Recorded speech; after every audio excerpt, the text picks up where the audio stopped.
Hi, I'm Steven Van Metre and welcome to your weekly economic update where we take about 30 minutes every Friday to take a deeper dive into the economy and the stock market to see if we can make sense of what's going on.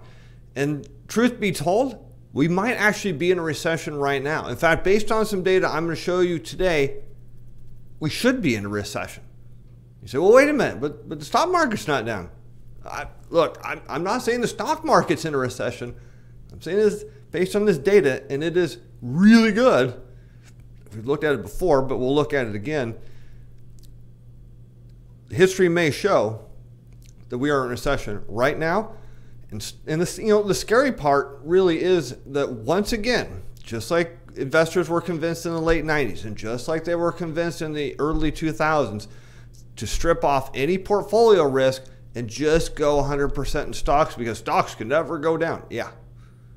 Well, based on this, it says things are really, really in a bad place. So before we get to all of that, the content of this video is provided as educational information only, is not intended to provide investment or other advice. This material is not to be construed as a recommendation or solicitation to buy or sell any security, financial product, instrument, or to participate in any particular trading strategy. This video was prepared by Steven Van Metre, own personal capacity. Opinions expressed in the video that anyone do not reflect the view of Atlas Financial Advisors Inc. or Steven Van Metre Financial. So where do we want to start today?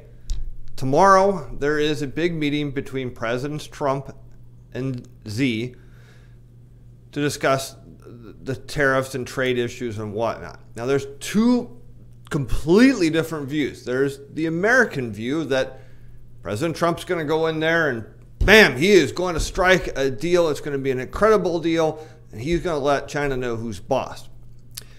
Then there's the Chinese view, which says, that's not going to happen. We're going to this meeting not to make a deal specifically. Now, there might be, but that's, you can tell by what they have released that that is not their intention. They have released a report, this is not it, that says this is all the terms of the trade deal and the stuff they don't like. So their feeling is that the Trump administration and President Trump do not actually understand the issues that China has.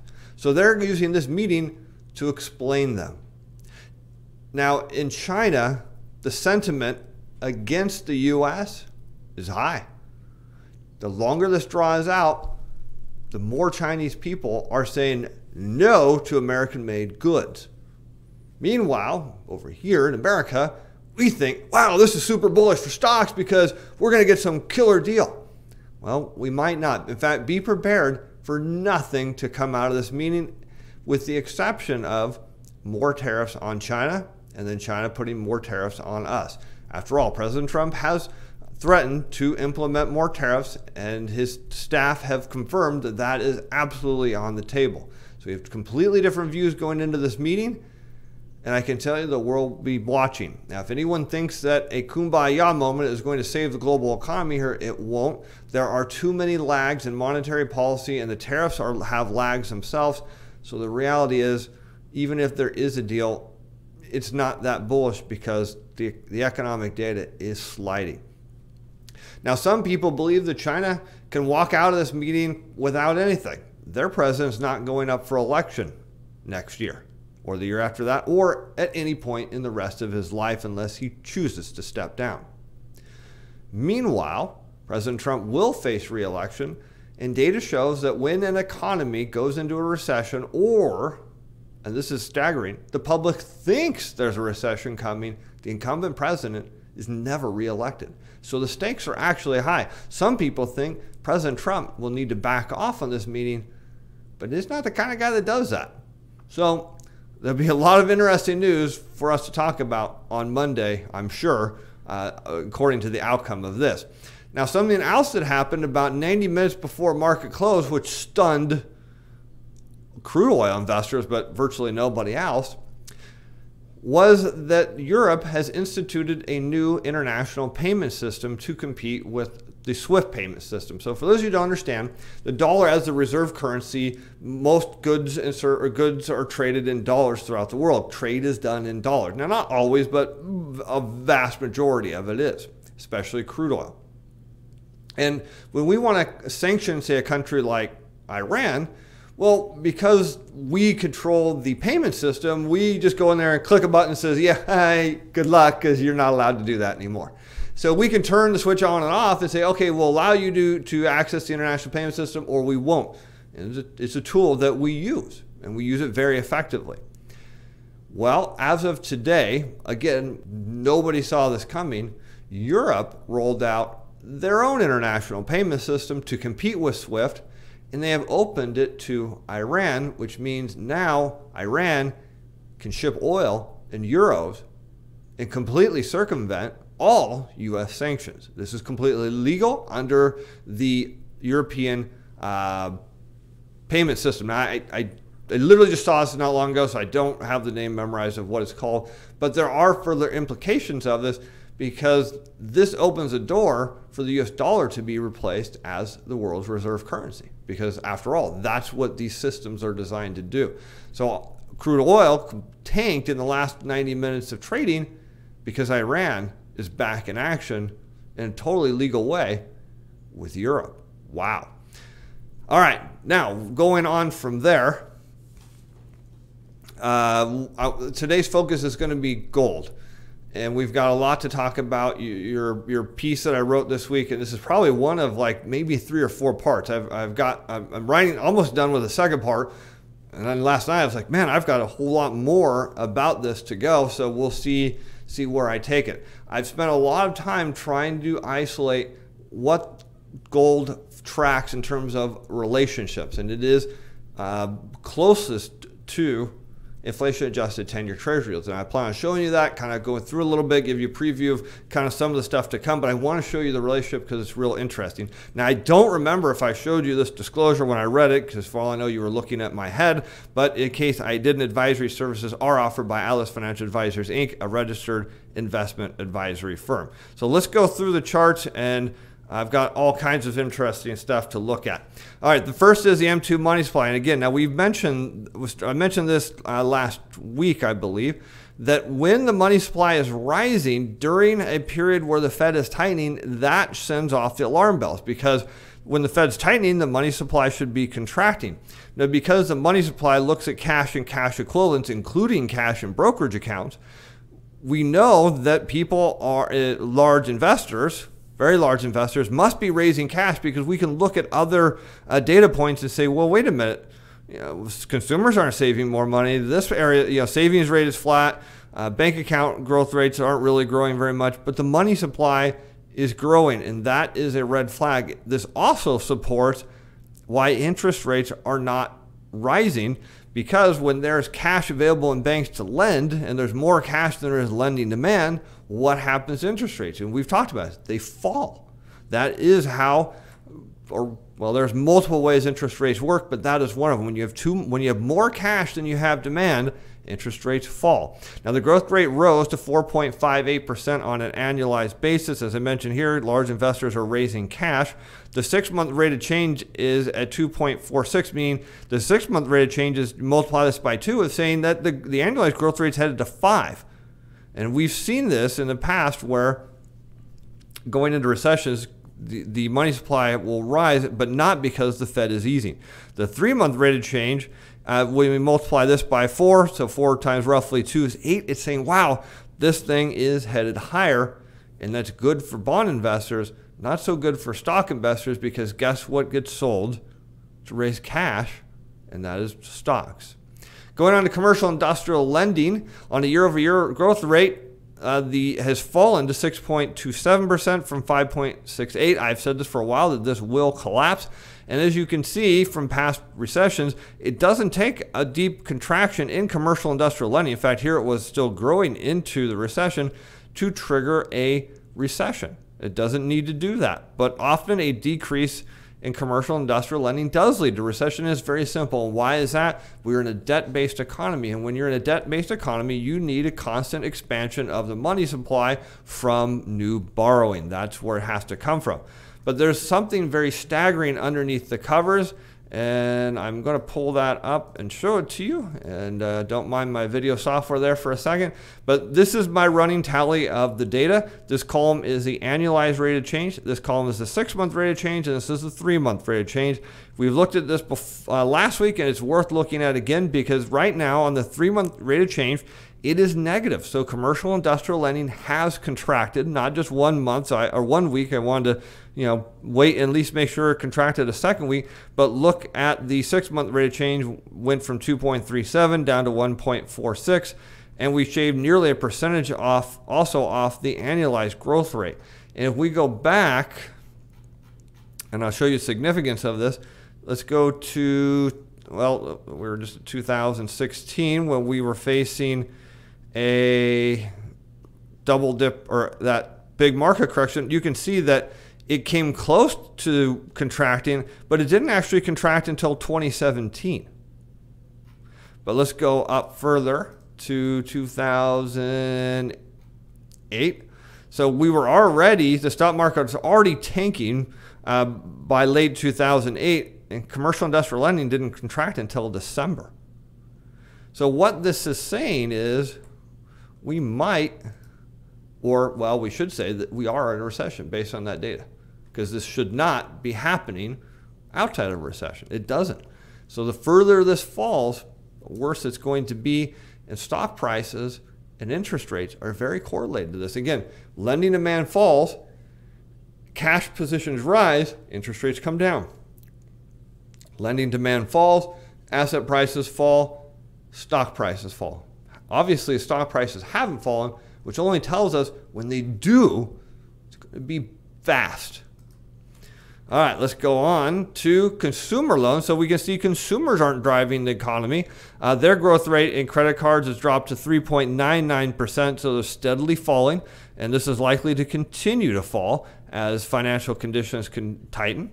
Looking at the Federal Reserve balance sheet, they dumped $18 billion last week, and we're seeing a bias now, as I mentioned a couple weeks ago, that they're trying to get rid of their longer-term bonds, and that is great news for anyone holding long-term bonds, because that means the Fed is putting more assets out into the banking system that are looking for loans, and absent loans, which we just saw from large commercial industrial lending, that means interest rates are headed lower, not higher. And total savings deposits, all depository institutions, so looking at what consumers are doing, they're still not saving because growth rates are only sitting around, it's been floating somewhere between the 1s and the low 2s for probably almost, not quite a year. So it's showing that consumers are not saving very much money. They are not prepared for an economic slowdown or a recession. And what we see, and this is very interesting, vehicle sales are falling off a cliff. So we have China, South Korea, Western Europe, and Germany. And I don't recall who put this chart together and posted it on Twitter, but I'll thank them. I doubt they'll ever know I used this chart. But anyways, you can see that auto sales are falling off of cliff, and they're negative. In fact, here we are in 2019. The last time they were this low was 2010. And before that, I don't know. You got to go back to before 2005. So they didn't even get this low in 2008 during the recession. So it's telling us something much, much bigger is coming for the economy. Looking at U.S. corporate confidence, despite the fact that they love buying their stock back, you can see corporate confidence, the headline index, is crashing back to levels not seen since 2008. And so there you go. Business conditions are falling as retail investors can't buy enough stocks. So clearly, corporations are telling you otherwise. Executives are selling their stock.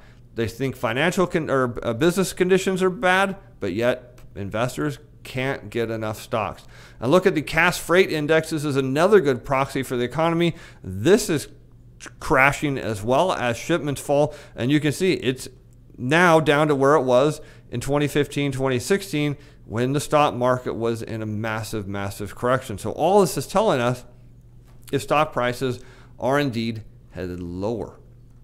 All right, let me switch back over here, close that, bring up the next set of things we want to look at. Moving on to liquidity conditions, the NASDAQ McClellan Summation Index still has not rebounded despite the movement and higher movement in stock prices. Again, it tells us something is clogged in the plumbing. It has not resolved to the upside, which it should have based on the movement of the stock market. So what it's telling us is this move up higher in stocks is being forced, and the liquidity conditions are not good. So any bad news could send stock prices down significantly. And if you don't think for a moment that we could get some bad news out of the Trump Z talks tomorrow, we can. And if you think President Trump's going to be thrilled about Europe creating this payment mechanism to skirt the SWIFT system, he's not. Now, he hasn't commented, at least up until time of filming, on Twitter, because obviously that's where we're going to hear things first. Nor has there been any press releases or any announcements because he is in Japan right now. But I can imagine when he does find out, or if he has by now, that he will be furious, and this will highly likely lead to tariffs on Europe, and that won't be good, but it's what's coming. All right, taking a look next at sunspots. We've been now more than 60 days without any activity going on in the sun. According to NASA, this is highly unusual. In fact, they're kind of redoing their models to say that perhaps the solar minimum we're headed into is worse than they anticipated. And because it's maybe worse than they anticipated, we're still going to continue to get unusual weather. And that's what comes with solar minimums. So let's take a look at the National Weather Service. Look at all the rain headed in the next 6 to 10 days in the Midwest. Who is getting rain right now? I just saw an article that said there was 120 different storms that are hitting the Midwest over the last few days and next couple days, just getting pummeled.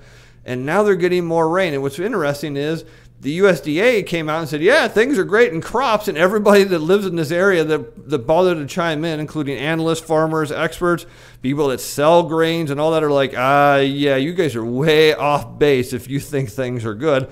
To the extent that the USDA has said, okay, we'll go back and maybe redo our survey, because, yeah, everyone says they're nowhere close to being accurate. Going out over the 2-week report, you see, again, more above average rain levels, just hammering the Midwest. And some people are saying that their farms are turning into lakes, and this is not good for crops.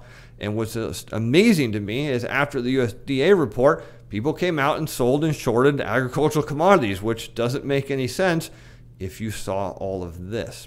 All right, let me clear off some of these browser windows. And we're going to look at the assets and liabilities, the H.8 report. As I have mentioned, I do intend on rebalancing the legacy portfolios to increase the bond exposure. I'm just kind of curious if we would continue to see a build in bonds by the banks. And look at this, a huge increase of $14 billion in U.S. Treasury securities. And we've got, looks like 18 billion treasury securities, 18 billion in mortgage bonds, and 3 billion in non-mortgage backed securities. Wow, that's a substantial, you're talking over $40 billion worth of bonds purchased last week.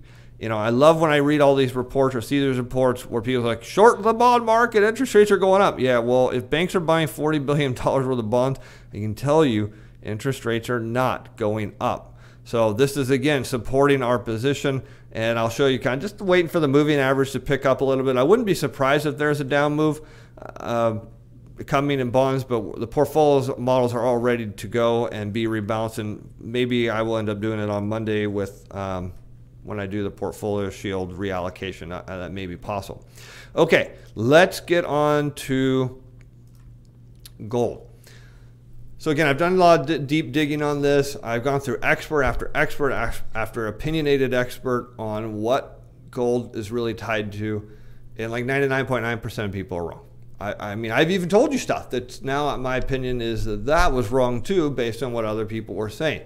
It tracks inflation-adjusted 10-year treasury yields, but you have to invert gold on the chart. So just so you know, when you look at this chart, you're going to look and say, well, I don't see gold going up. No, it's inverted, okay? And that'll make more sense. So I've got the formula figured out so we can do this. I've had some trouble getting it to work, but I got it worked out. So here in green is inflation adjusted 10-year treasury yield, and in yellow, inverted, is gold prices. Looks pretty darn good. It's not perfect, but it's much better than virtually anything else out there. It's much tighter than the dollar. So if we continue to see inflation adjusted 10-year treasury yields fall, then that would mean gold should rise. Now, do I think that's going to happen? Well, we'll come back to that chart just in a second here. I've got my gold playbook. It actually says gold playbook right there. And this is the stuff you scratch when you have ideas real quick, and you just grab a piece of paper and start writing. So here's my notes on this that you'll read more about next week. Gold likes periods when interest rates go down and consumer prices go up. So let's chat about that real quick. Are interest rates going down? Well, at the moment, they're flat. Okay? They're flat. But we know they're going to go down more. What about consumer prices? Well, during recessions and economic slowdown, consumer prices fall. But what keeps consumer prices up? Yeah, tariffs. Right? I mean, they do. The other thing gold likes is that when yields go rapidly down, so I'll use two fingers, way down, and inflation goes down, or consumer prices go down slowly. That could happen. I do believe that interest rates are on the cusp of a major breakdown, so that is possible. Or they like it when interest rates are rising, but we use two fingers, consumer prices are rising faster. That we're not really seeing right now. So all that to say, I think this recent move in gold was premature. And the reason it was premature, it was based on the Fed's claim, or no, I shouldn't say that, because Fed did not claim they were going to do anything, on the market's interpretation that the Fed is going to cut interest rates next month. Now, they might not. But even if they do, that doesn't matter, because the economy doesn't feel the effects of Fed rate cuts for how long? 18 months or more. See? Premature move in gold. Doesn't mean that it's wrong. It just means it's a little too soon. That's why I expect there to be a pullback yet, because when you have the playbook, right? I mean, this fancy one-page playbook, it tells you what the dynamics have to be. So if we see consumer prices fall, and we actually saw today the core PCE, which is a Fed's preferred inflation gauge, went up from 1.5% on an annualized basis to 1.6. Big deal, right? So possibly that's likely to go lower. All right, so let's go back and look at this chart, and I just realized that we need to get to the other charts pretty quick. But I wanted to show you that this relationship began way back in 1982, and I will credit the guy I stole this from, because his charts are a lot prettier, but I don't have his software tools. But you can get the idea that here's gold flatlining, and yeah, this is kind of going down a little bit, but it's fairly stable. Inflation adjusted 10-year treasury yields is fairly stable. And then all of a sudden, when they started really drawing, and you can see this relationship has gotten tighter and tighter over time, and then gold all the way down, and then we're seeing the next setup coming, because what's coming? Well, interest rates are at some point headed to zero. And you can, see when I zoom into the 5-year chart, you can really see that gold's just really a bit ahead of itself. All right, let's go. Shoot, we don't have a whole lot of time. 7 minutes to be exact.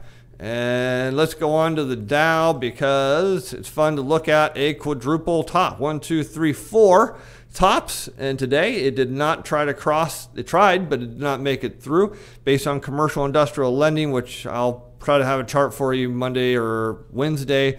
We'll look at that. We can also look at volatility. It's starting to find support on its major moving averages on the VIX here, suggesting that volatility is looking to explode. And that makes sense, as we looked at on Friday, the gap between 10-year treasury yields and the S&P 500 is huge. And this resolves in one of two directions. And when you look at commercial industrial lending, it tells you the resolution is stock prices got to go down. And you can see that we're almost back to where they were at the election. We're very, very close to that. And I'm surprised we have not seen a major short squeeze. In fact, investors, and we'll look at it on Monday when we look at the hedge fund positioning, are still very short treasury yields. So there's a lot of room for these things to absolutely collapse, and we're sitting right above resistance. Now, what I want to do is shift the legacy portfolios to match more what the portfolio shield models are using in terms of the long bond. And now that I think about it, perhaps Monday will be the day to do that. But anyways, you can see here, they're just teetering right around the support level. And I was kind of going to wait a little bit until the moving average caught up. It's a little easier to see when we look at the bonds, but you can see this thing is just looking to break down and make some money for bondholders. In fact, here's the long bond sitting right up here on support. And everyone's like, oh, this is going to come down, but this moving average is rising fairly quickly. We're getting right into this space. So as these fall off, this average starts to curve higher. I thought it was going to come down to 130. You know, I didn't mention that, but it's holding here, and the banks are buying $40 billion of bonds last week. So it's telling you the market cannot get this to drop. So this is a good position. Now, may it fall to 130? We'll see what happens over this weekend, and maybe that would cause me just to hold off. If there's some big, exciting breakthrough that causes yields to go up and bond prices to go down, but I'm not holding my, I'm not being optimistic on that. One thing, again, I did think was surprising, we did see agricultural commodities rise, bounce off the 200-day moving average and this resistance level, and when something fails to break resistance, it does get sellers. So on the USDA report that people think is woefully inaccurate, we see selling here, but again, nothing to see that we're breaching any of these underlying 100 or 50-day moving averages. On to the dollar, still under its 200-day moving average, getting people excited, but as I mentioned, it is holding support on its 200 weekly moving average. Again, most people think there is some upward mobility for the dollar. Based on some of the charts I've shown, if it is, it's very short-term enough just to get stock prices to fall. But we are in a topping pattern of the dollar, which is bullish for gold. And on a weekly basis, what we can see here is gold was rejected at resistance. We can see there's a tremendous amount of volume this week. Still no breakout in price. And failure here, you can see the last time it was up here, came all the way back down to 1200. That would complete this Wyckoff bottoming pattern where we have a double bottom, a higher high, higher low, a much higher high, and then back down here. That flushes everybody out. And that seems to be what I think is going to happen. We'll see. But again, portfolio models are locked, loaded, ready to roll if this thing starts to break. And it's not like we missed anything because, whoops, to zoom in, you can see that the junior miners where we're headed are not, they should be way up here knocking to break out, and they're not. They're following that same pattern, double bottom, higher high, higher low, higher high, and failing at resistance. So you can see just not getting past this resistance level. And again, when you look at inflation adjusted 10-year treasuries and you compare it with gold, you can see that these are a bit ahead of themselves. Investors just don't understand that even if the Fed were to ease, the only way the easing matters is if they have to drive interest rates below -2%. That means they need to be doing quantitative easing. And again, I got to write more about this so you can understand it. Crude oil. This is really, really interesting. So this is what happened today. In crude oil, it was trying to break above its three major moving averages of 50, 200, and 100-day moving average.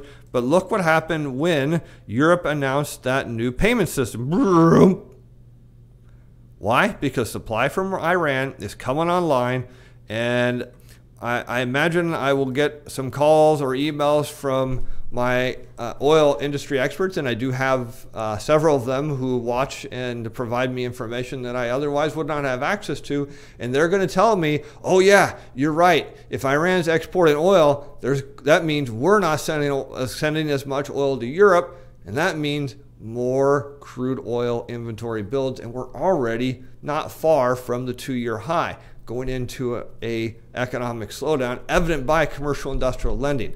In fact, I just saw a report today from a global macro investor. That's what he calls himself. And he's predicting oil hits $20 a barrel. He also said that if you get under, I want to say 54 a barrel, because you're going to watch oil companies are small. Not obviously, we're not talking Chevron, Exxon, the big ones. No. Usually, you're going to see small oil companies out in Texas file bankruptcy because he says they're not profitable under 54 a barrel. Wow. So this is really interesting because we got down there and then bounced back, but probably not going to a second time. So this is a big deal. And it could lead to a weaker dollar. We'll see if that new payment system does. It didn't. Let's just zoom in today. Yeah, in fact, it led to a stronger dollar. So there you go. And in the weirdness that was today, here's the S&P 500 literally in the final minutes of the day. After really not going a whole lot of places, you see all this ramp, possibly computer algorithms, who knows. I'm surprised these things have money left to do this. Or they're taking an extreme amount of leverage, or that's probably more likely. But this is all probably our trade war meeting that they think is going to be resolved. Again, I do not have any expectations of that. But what's interesting is oil and gas producing stocks did see some negative movement off of that, the announcement about the new European payment system, and they just shrugged it right off. I mean, this U.S. market is just shrugging off all bad news, and that should be scary. Well, I'll be closely watching what's going on with the meeting Saturday, and I'll look forward to having a full report for you on Monday during our update. I'm Steve Van Metre. Hope you have a great weekend. Bye now.